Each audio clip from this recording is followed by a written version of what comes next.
Very interesting. Muy interesante, y esto les da una idea sobre qué tan rico es el diálogo en el Uruguay.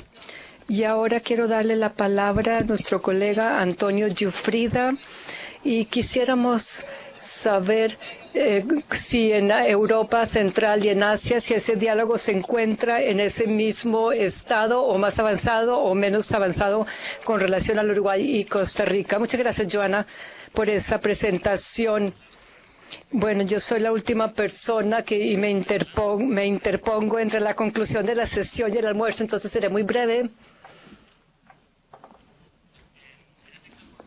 Yo aprovecho esta oportunidad para hablarles sobre una región donde yo trabajo, que es la región de Asia Central, de Europa Central y Asia. Antes de incorporarme a la región latinoamericana, yo trabajé mucho en la región del Caribe y en Latinoamérica, en Colombia, entonces conozco mucho en países como Colombia y conozco el tema de la salud, cuán importante es. Entonces,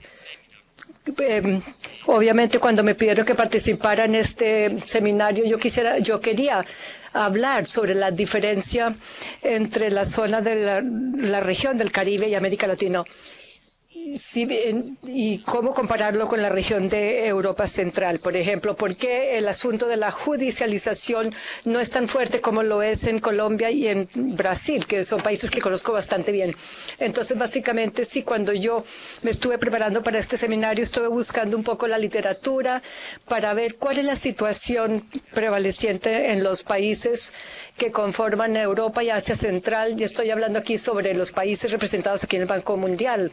No estoy hablando de otros países, por ejemplo, de la Unión Europea, de la antigua Unión Europea y otros países.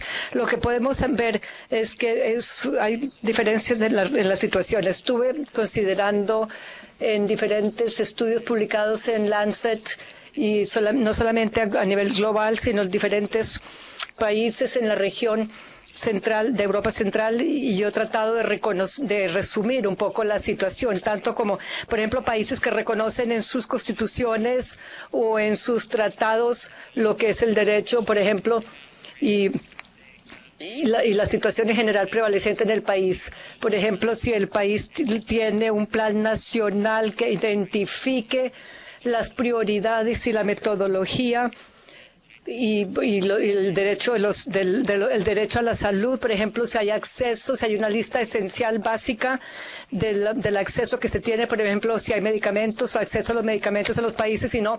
Entonces, como vi yo, por ejemplo, en muchos países vimos que las prestaciones tienen que ser sostenibles en los países, y además tienen que ser seguras con respecto a la información que se le da al paciente. Básicamente la situación es heterogénea, como encontré yo en Europa y África Central. Entonces hay un grupo de países que, de acuerdo a los diferentes indicadores, llegaron a un número de 15 países en total, lo que yo he visto. Básicamente es comparable con la mayoría de los países. Yo vi, por ejemplo, Francia, el Reino Unido, Alemania, Italia, todos recibieron un puntaje entre 16 o 17. Entonces países como la República Checa, Hungría, Macedonia, Bulgaria, que realmente tuvieron un buen puntaje, entre 15 aproximadamente. Y luego encontramos otro grupo intermedio, por ejemplo, como Rusia, Ucrania, Serbia, los cuales se encuentran en un nivel más bajo, cerca de 13 más o menos. Y luego otro grupo de países donde el asunto del derecho a la salud no es ningún problema. Y estamos hablando aquí del país como en África Central. Y entonces, sí, la situación de la salud y el derecho a la salud en Europa y en Asia Central sí es un problema. Y es muy interesante ver que la situación es muy heterogénea, pero también es importante ver que la situación, verla no en forma tan distanciada, por ejemplo, hace 20 años no era tan heterogénea, antes de que cayera el muro de Berlín, y todos los países de la región anteriormente tenían un sistema muy similar en cuanto al derecho a la salud, mientras que el acceso a la salud básicamente era gratuito, de acuerdo a la ley.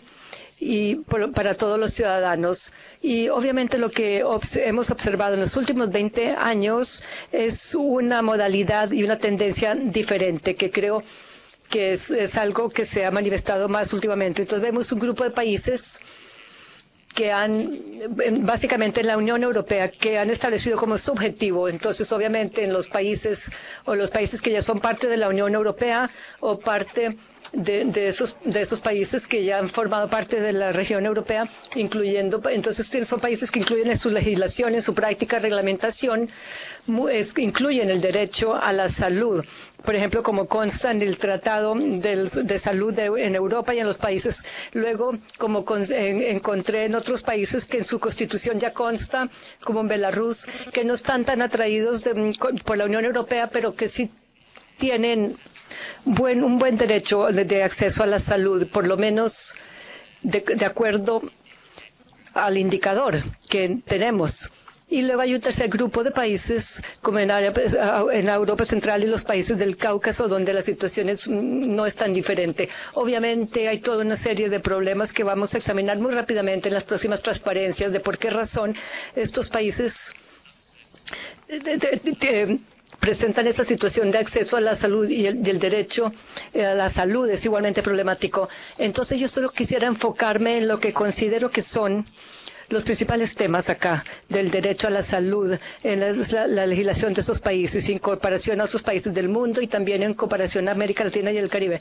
Y naturalmente hay los temas que hemos debatido acá. El primero es que es sumamente importante en todos estos países es la brecha financiera entre cuáles las prestaciones reglamentarias y cuál es el financiamiento disponible para esas prestaciones. Y esto es un gran problema nuevamente en los países de Asia Central y del Cáucaso, donde la salud pública es de cerca del 2% o a veces 2 o 3% del PIB. En Rusia es cerca del 5%.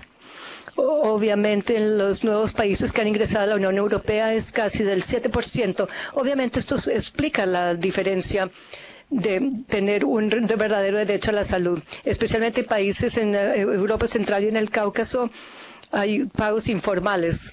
Entonces el sistema de salud necesita sobrevivir. Entonces la estrategia para atender y lidiar con esto del sistema es pedir pagos informales al usuario. El otro tema es el acceso a la medicina, a los medicamentos, en particular acceso a los medicamentos en los establecimientos ambulatorios. La mayoría de las prestaciones estatales proveen medicamentos a los pacientes, pero en forma muy limitada, a los pacientes individualmente, pero en forma ambulatoria muy poco.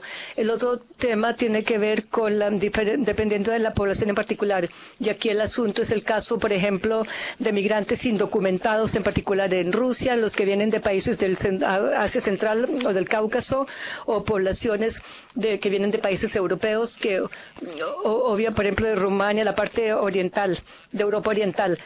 El otro problema que se encuentra, otra área problemática, tiene que ver con la provisión de servicios de salud, por ejemplo, en el SIDA, salud mental, tuberculosis y la forma en que se tratan a estos pacientes en diferentes instituciones.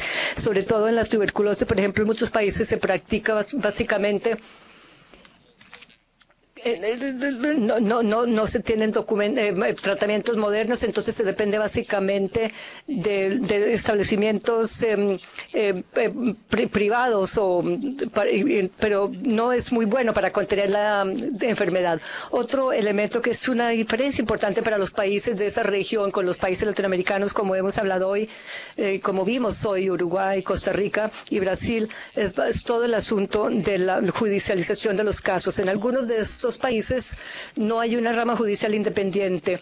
Hay un juez que es nombrado por el Ejecutivo, entonces no existe esa tensión entre las diferentes instancias de gobierno. Entonces estos son solo algunos ejemplos de la región que yo conozco y con la que yo trabajo en Europa Central y Asia. Para concluir rápidamente, lo que yo creo que es muy interesante en la comparación con el caso de Uruguay y de otros países, la capacidad de ese diálogo entre los diferentes actores, porque obviamente, como decimos en términos económicos, en este tema específico la asimetría de la información es enorme. Entonces es muy importante, obviamente, tener un diálogo rico y continuo para que todas las partes, todos los que forman parte del proceso decisorio, que estén sobre todo que estén compartiendo de la misma base y con la misma información, el doctor, el médico tratante, el juez y los ministerios y todas las entidades, que sepan exactamente cuáles son las implicaciones de la decisión que se va a tomar. Y obviamente aquí la pregunta es de si este modelo parece que ha estado funcionando bastante bien en el Uruguay. Obviamente lo que funciona en Uruguay es un país homogéneo, es un pequeño país donde es mucho más fácil aplicar. La cuestión es cómo hacer que este modelo funcione en países más grandes como Brasil y Colombia también, donde obviamente es más difícil tener este tipo de diálogo. Bueno, muchísimas gracias y ahora vamos a concluir con esto antes del almuerzo. Muchas gracias. Muchas gracias, Antonio, por esa excelente presentación y por ser breve. De forma que ya hemos llegado al final del panel.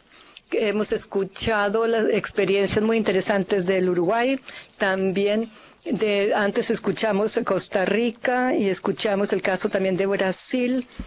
Y mi sugerencia para aquellos que no han tenido la oportunidad es que esta información sea pública, se divulgue realmente, porque es una experiencia muy rica que sería muy interesante para todos y sería muy útil, no solo para América Latina y el Caribe, y porque nosotros tenemos los tres mismos grupos que usted identificó en Europa y Asia Central. Entonces, países, por ejemplo,